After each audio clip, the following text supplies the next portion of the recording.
Welcome बच्चों, आज आपका मैथ्स का प्री बोर्ड का एग्जाम था। उम्मीद है अच्छा ही गया होगा। तो आज हम लोग देखते हैं कि आपने कितना स्कोर किया है और कहां आपने गलती की है, और अभी आपके पास वक्त है सुधारने का। तो चलिए हम लोग टाइम वेस्ट नहीं करते हैं और पहले क्वेश्चन पे आते हैं। आपका पहला सवाल था 96 का अभाज्य गुणनखंड क्या है। तो सब लोग जानते हैं जब अभाज्य गुणन करेंगे 96 का तो यहां से क्या आएगा आपका 96 का जो आप अभाज्य गुणनखंड करेंगे। तो देख लीजिए, सबसे पहले आप 2 से करेंगे, कितना आएगा 48, फिर 2 से करेंगे कितना आएगा आपका 24, फिर 2 से करेंगे क्या आएगा आपका 12, 2 से 6, 2 से 3। तो आप देख सकते हैं 2 हमारे पास कितने दफा आया है, 1 2 3 4 5। तो हमारा आंसर क्या होगा 2 का पावर 5 इंटू 3। तो पहला का ऑप्शन क्या होगा हमारा सी। हमारा दूसरा सवाल था पाई किस प्रकार की संख्या है। तो हम जानते हैं, बहुत बार पढ़ चुके हैं पाई के बारे में। तो पाई एक अपरिमेय संख्या है, ठीक है। पाई क्या है हमारा अपरिमेय संख्या है। लेकिन एक बात ध्यान देना है, जब कभी आपसे पूछे कि 22/7 क्या है, 22/7 क्या है, तो उसको आपको परिमेय मारना है, ठीक है। अब आते हैं हम तीसरे प्रश्न की ओर। तीसरा प्रश्न हमारा है संख्या रेखा पर प्रत्येक बिंदु प्रदर्शित करता है। संख्या रेखा जो हम नंबर लाइन बोलते हैं, तो नंबर लाइन पे जो भी पॉइंट्स है, जो भी बिंदु है, हर बिंदु क्या कहलाएगा, एक वास्तविक संख्या कहलाएगा। क्लियर है। संख्या रेखा पर प्रत्येक बिंदु प्रदर्शित करता है, तो क्या करता है, वास्तविक संख्या। आपका चौथा सवाल है द्विघात बहुपद के शून्यकों की संख्या कितनी होती है। तो जैसे कि हमको पता है द्विघात का मतलब ही हो गया कि पावर 2 होगा उसका, तो उसके शून्यक भी कितने होंगे, तो 2 होंगे। ये हम लोग 2 पे टिक मारेंगे। आपका पांचवा सवाल है कि बहुपद px के लिए y एक ग्राफ हमारा दिया हुआ है, अब पूछ रहा है शून्यकों की संख्या क्या होती है। यह सवाल ऐसा है जो लगभग हर एग्जाम में आया हुआ है और बहुत ही कम टाइम में इसका हम लोग आंसर दे सकते हैं, जवाब दे सकते हैं। जैसे ये पूछ रहा है केवल शून्यकों की संख्या क्या है, शून्यकों की संख्या क्या है, तो बस हमको काउंट कर लेना है ये जो कर्व है कितनी बार कट कर रहा है। तो यहां 2 बार कट कर रहा है, तो हम क्या बोलेंगे शून्यकों की संख्या क्या होगी हमारा 2 हो जाएगी, ठीक है। अब हम आते हैं छठे सवाल पे, जो है ये पूछ रहा है x² - 15 का शून्यक क्या होगा। तो बहुत ही आसान है, जब भी आपको शून्य के बारे में पूछे तो बस कुछ करना नहीं है, जो भी सवाल दिया हुआ है उसको 0 के बराबर कर देना है। जब 0 के बराबर कर देंगे तो इसका गुणनखंड भी कर देना है। तो इसका गुणनखंड क्या हो जाएगा, √15 का होल स्क्वायर। इसको अब तोड़ भी देना है, तो क्या हो जाएगा a + b और a - b हो जाएगा, ठीक है। इस हिसाब से जो आंसर हमारा आएगा x बराबर क्या हो जाएगा -√15 और x बराबर +√15। अब हम देखते हैं कि आंसर कौन सा है। a में तो केवल 15 दिया हुआ है, b में क्या दिया हुआ √15, c में -√15 और d हमारा b और c है। तो जब देखा जाए तो हमारा आंसर क्या था, -√15 भी है और +√15 भी है। इस हिसाब से हमारा आंसर क्या होगा, हमारा डी होगा। कोई दिक्कत। अब देखते हैं हमारा जो 7वां सवाल जो है, 2 चर वाले रैखिक समीकरण का आलेख क्या होगा। अब एक सिंपल सा है, जब ये रैखिक दे हुआ है तो रैखिक समीकरण जो है उसका आलेख जो होता है वो सरल रेखा होता है। क्या होता है हमारा, सरल रेखा होता है, ठीक है। आगे बढ़ते हैं हम लोग। ये पूछ रहा है का अद्वितीय हल क्या होगा। अद्वितीय कहते हैं जिसका कोई एक सिर्फ एक हल हो, कोई दूसरा हल नहीं हो। तो बस हम ये जो है हमारा जो आंसर है ऑप्शन नंबर डी सही हो जाएगा। अब बोलेंगे सर ये हल किसका होता है? तो ये आंसर होता है, किसका आंसर होता है? अनेक हल के लिए होता है। और ये आंसर होता है जिसमें एक भी हल नहीं हो। इसमें रेखाएं क्या होती है? संपाती हो जाती है। इसमें रेखाएं क्या होती है? समांतर हो जाती है। और इसमें जो रेखा है प्रतिच्छेद करती है, और प्रतिच्छेद करने की वजह से हमारा एक ही हल होगा। क्लियर है? तो जब भी आपका सवाल आएगा इनका अद्वितीय हल कब होगा, तो हम लोग इसको मानेंगे a1/a2 not equal to b1/b2। अब अगले प्रश्न की ओर बढ़ते हैं। ये पूछ रहा है कि x बराबर 2 y बराबर 3 समीकरण का एक हल है, तो k का मान क्या होगा? बहुत ही आसान है, आपको कुछ करना नहीं था, बस x के बदले यहां 2 पुट कर देते, और y हमारा कितना है? 3 है। ये रहा आपका आंसर। 3 3 9, 2 2 4, 9 4 13 हो गया। तो ये ऑप्शन ए आपका सही था। अब आते हैं हम लोग 10वें आंसर की ओर। निम्न में कौन द्विघात समीकरण है? तो बहुत ही आसान है। द्विघात समीकरण कहते हैं जिसमें x का स्क्वायर हो, x भी हो या x नहीं भी हो, तो सब जो बेसिक है वो x स्क्वायर का होना बहुत जरूरी है। तो आप यहां देख सकते हैं ये x³ है, तो ये नहीं होगा, ये x³ नहीं हो सकता है। यहां देख रहे हैं यहां भी x² है, इसको जब तोड़ेंगे तो यहां भी x² है, दोनों आपका कैंसल आउट हो जाएगा। जब इसको आप ब्रेक करेंगे दोनों कैंसिल हो जाएगा, तो ये भी नहीं होगा। और ये ऐसा ऑप्शन है जो आपका द्विघात मौजूद है, इसमें x² आपका बचा रहेगा। चलिए ठीक है, तो ऑप्शन नंबर ए हमारा सही है। अब आते हैं ऑप्शन क्वेश्चन नंबर हम लोग जो है 11 में आते हैं। द्विघात समीकरण का विविधकर 0 है, तो हम ये क्या होगा? तो सिंपल है, जब भी डिस्क्रिमिनांट d का वैल्यू 0 होता है तो हमको क्या होता है? वास्तविक तो होता ही है और समान हल होता है, रूट्स हमारा जो है इक्वल होता है। तो ऑप्शन नंबर हमारा जो है ये 11 का जो ऑप्शन हमारा वो सी सही है। 12 नंबर जो क्वेश्चन है ये आपका वही समांतर श्रेणी से है। पूछ रहा है इसका कौन सा पद 78 है, 78 है। तो क्या करना है? हमारा फर्स्ट टर्म ए हमारा क्या दिया हुआ? हमारा ए का वैल्यू जो है, अच्छा वो ये पेन ले रहा है। हाँ, क्वेश्चन नंबर 12 जो है इसमें पूछ रहा है कौन सा पद 78 है। तो कुछ नहीं करना था, ए हमारा क्या दिया हुआ है? यहां जो ए हमारा है, ए हमारा हो गया फर्स्ट टर्म जो हमारा 3 दिया हुआ, 3 दिया हुआ है। डी कहते हैं सार्वअंतर को, और अंतर हमारा कितना क्या है? 5 का है। ठीक है, डी भी पता हो गया। और कौन सा पद 78 है? तो 78 को हम लोग सबसे लास्ट टर्म मानते हैं या उसको an मानते हैं। तो an इक्वल टू हमारा क्या हो गया? 78। अब फॉर्मूला हमारे पास है an बराबर क्या था? याद कीजिए, a plus n minus 1 into D. an हमारा कितना है? 78 इज इक्वल टू a हमारा हो गया 3, n तो निकालना ही है, और d हमारा क्या हो गया? 5। बहुत ही आसान है, 3 को इधर कर देना था, तो 78 में से 3 गया 75 हो गया। 75 इज इक्वल टू क्या हो गया? n minus 1 into 5। ये 5 से काट देंगे तो 15 5 75 हो जाएगा। 15 बराबर क्या हो गया? n minus 1। n equal to हमारा क्या हो जाएगा? 16। तो 16 कहां दिख रहा है? Option number B. ठीक है, अब आते हैं हम लोग क्वेश्चन नंबर 13 में। ये बहुत ही आसान क्वेश्चन है। इस एपी का सार्वअंतर क्या है? सार्वअंतर क्या है?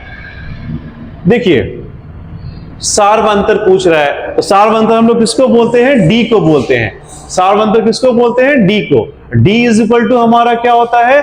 Second term minus first term. तो क्या हो जाएगा? 10 माइनस 4 इक्वल टू क्या हो जाएगा?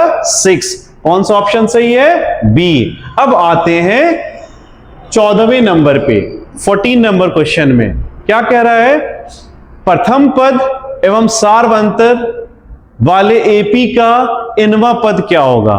प्रथम पद ए दिया हुआ है और सार्वअंतर हमारा डी है, तो इनवा पद क्या होगा? अभी हम लोग जस्ट फॉर्मूला में भी यूज किए हैं इनवा पद का formula, a plus n minus 1 into D. Option हमारा सी जो है ये सही है। ध्यान दीजिए, ये भी कुछ सिमिलर क्वेश्चन है, सिमिलर आंसर है।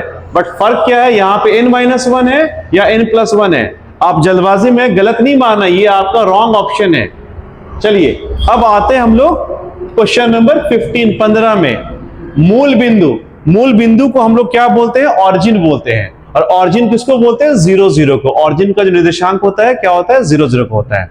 अब क्वेश्चन नंबर 16 जो है, किसी बिंदु की x अक्ष से दूरी उस बिंदु का क्या कहलाता है। तो ठीक है, देखिए किसी बिंदु का, जैसे मान लो कोई पॉइंट है, यहां पे ऐसे परपेंडिकुलर गिरा दीजिए, इस दूरी को हम लोग जनरली क्या बोलते हैं, x बोलते हैं और इसको y बोलते हैं। ठीक है, बहुत ही अच्छा क्वेश्चन है। किसी बिंदु का x अक्ष से दूरी, तो देखिए ये जो बिंदु है इसका x एक्सिस से जो दूरी होगा, ये दूरी है y है, y। तो y को हम क्या बोलते हैं, को भुज नहीं बोलते, कोटि बोलते हैं। थोड़ा समझना है, हमको लगता है कि आप गलत ना कर दो कि x देखा तो x को हम भुज बोलते हैं, नहीं, ऐसा नहीं करना है। पूछ रहा है किसी पॉइंट का एक्सिस से, x एक्सिस से दूरी है, वो क्या कहलाएगा। तो दूरी क्या कहलाएगा, वो हमारा कोटि कहलाएगा। इसकी बात कर रहा है, इस दूरी की बात किया जा रहा है। चलिए क्वेश्चन नंबर 17 की बात करते हैं। सभी समबाहु त्रिभुज क्या होंगे, सभी समबाहु त्रिभुज क्या होंगे। अब समबाहु त्रिभुज को छोटा बन सकता है। अब जब समबाहु त्रिभुज है तो देखिए समबाहु त्रिभुज जिसके तीनों भुजा बराबर, मान ली ये है, और एक और बड़ा कर लीजिए, हम और थोड़ा बड़ा कर लीजिए, ये हमने 3 त्रिभुज बनाया है, तीनों आपस में समबाहु है। समबाहु कहते हैं जिसका तीनों भुजाएं क्या हो, बराबर हो। अब देखिए ये सर्वांग-सम तो नहीं हो सकता है, समानुपाती का कोई कॉन्सेप्ट नहीं है, तो एक चीज हम लोग क्या कर सकते हैं, समरूप कर सकते हैं। क्या बोलेंगे हम लोग, समरूप। भुजाओं की समान संख्या वाले दो बहुभुज समरूप होते हैं यदि उनकी संगत भुजाएं क्या हो, समानुपाती हो। ये ऑप्शन नंबर सी हमारा है।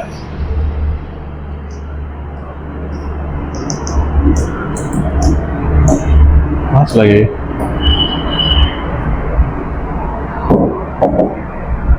हाँ।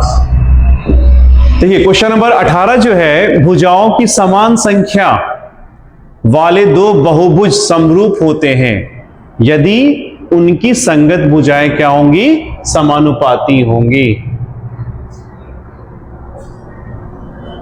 और एक ऑप्शन है भुजाओं की समांतर का प्रश्न नहीं है, लंबवत का ही प्रश्न नहीं है, बराबर अगर मानते हो तो वहां सर्वांग-सम भी हो सकता है, इसलिए अभी फिलहाल आप समानुपाती ही आपके लिए बेहतर ऑप्शन है।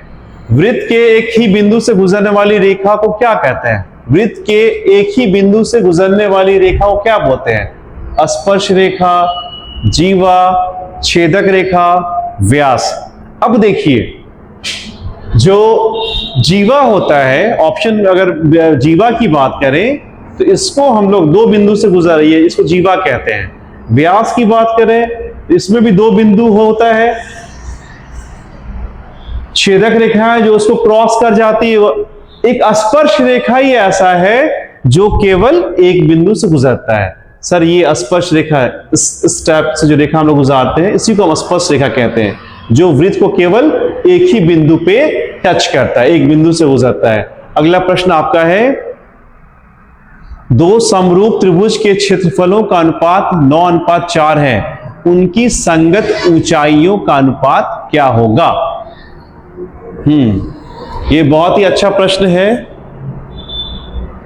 देखिए दो समरूप त्रिभुज के क्षेत्रफलों का अनुपात दिया हुआ है तो उनकी संगत ऊंचाइयों का अनुपात क्या होगा। तो हम लोग पढ़े थे समरूप त्रिभुज में कि अगर क्षेत्रफल दो समरूप त्रिभुज है तो उनके क्षेत्रफल का उनके भुजाओं के वर्ग के बराबर होता है, उनके भुजाओं के वर्ग के बराबर होता है। तो यहां पे अनुपात हमारा क्या दिया हुआ है, 3:4 दिया हुआ है, 9:4 दिया हुआ है। तो ऑप्शन हमारा क्या हो जाएगा, 3:2 हो जाएगा। जब स्क्वायर हटा, चूंकि ये आंसर कब आएगा, जब हम लोग क्या लेंगे, 3/2 लेंगे। अगला प्रश्न है tan² 60, तो tan 60 हमारा क्या होता है, √3। tan 60 हमारा क्या होता है, √3 का स्क्वायर। ऑप्शन क्या हो जाएगा हमारा? बी। अगला क्वेश्चन है साइन 18 कॉस 72। तो हम लोग पढ़े थे वो पूरक वाला कि किसी एक को बदलना हो तो 90 से घटा देंगे। तो मान लो अगर इसी को बदलना हो तो हम क्या करेंगे? सर साइन को तो कॉस लिख देंगे, और जब कॉस लिखे हैं तो 18 तो नहीं लिखेंगे, 90 से घटाएंगे। तो जब 90 से आप 18 को घटाओगे तो वो लगता है 72 होगा, तो यहां 72 लिख दो। तो cos 72 बाई cos 72। तो हमारा ऑप्शन क्या हो जाएगा बताइए? ऑप्शन क्या हो जाएगा हमारा? ऑप्शन नंबर सी हो जाएगा।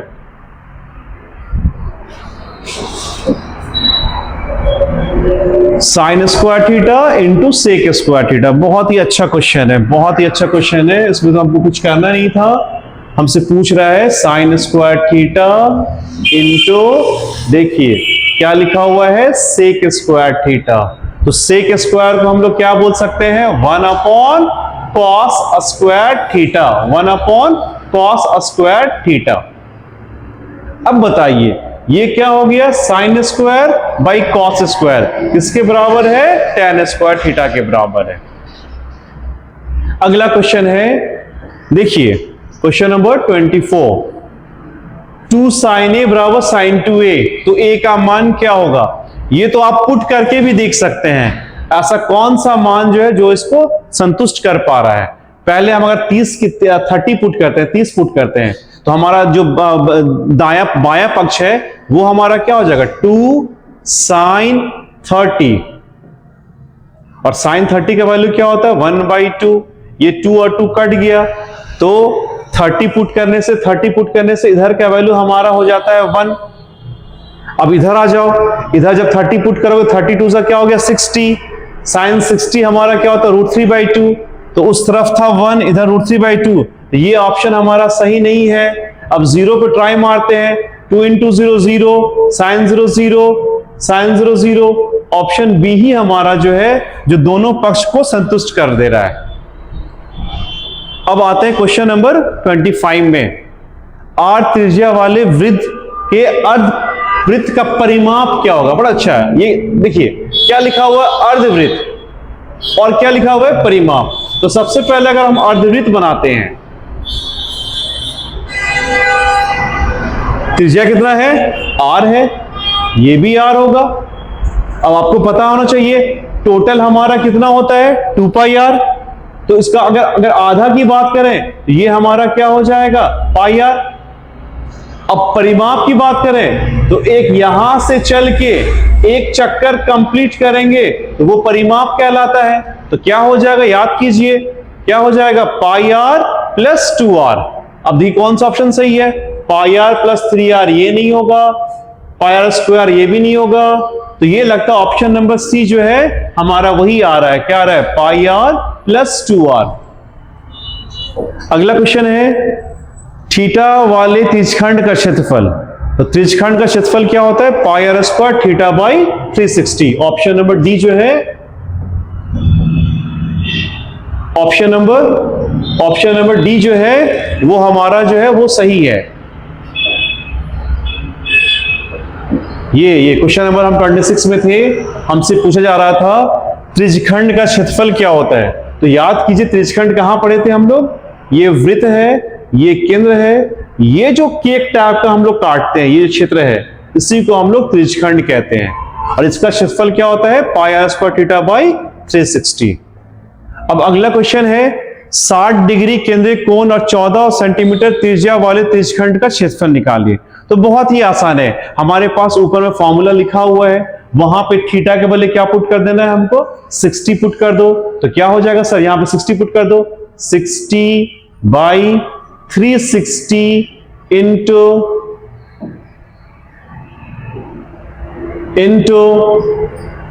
πr² 22/7, और r हमारा कितना है? 14 × 14। बस इसको कैलकुलेट कर लेना है। ये लगता है ये तो कट गया 6 बार में। 7 2 14, 2 3 6। तो कितना हो गया? ऊपर हमारा क्या बचा? 22 बचा है, और 14 बचा है, नीचे बचा क्या हमारा 3। तो अब मल्टीप्लाई कर दीजिए, 22 को 14 से मल्टीप्लाई कीजिए, कितना हो जाएगा बताइए। 4 दूनी 8, 4 दूनी 8, 1 दूनी 2, 1 दूनी 2, क्या हो जाएगा 8, 308/3 मिल गया, ऑप्शन नंबर डी। अगला क्वेश्चन है क्वेश्चन नंबर 28 जो है का बहुलक क्या होगा। देख लीजिए, बहुलक का मतलब होता है कि जो चीज आप डाटा कलेक्ट कर रहे हैं वो कौन कौन डाटा सबसे ज्यादा बार आ रहा है, उसी को हम लोग बहुलक कहते हैं। तो देखिए 2 जो है 1 2 3 बार है, और भी तो कुछ नहीं है। तो सबसे अधिक बार कौन आया है, कौन सा डाटा है, तो मेरा 2 जो है सबसे अधिक बार आया है, तो बहुलक हमारा क्या हो जाएगा 2 हो जाएगा। अगला क्वेश्चन भी माध्य से है। देखिए ये हमसे माध्य पूछ रहा है। अच्छा, माध्य दिया हुआ है, x का मान पूछ रहा है, तो अच्छी बात है। माध्य कैसे होता है, सारे को जोड़ देना है और जितना है उससे डिवाइड कर देना है। तो जोड़िए सबको, x + 3 + 4 + 5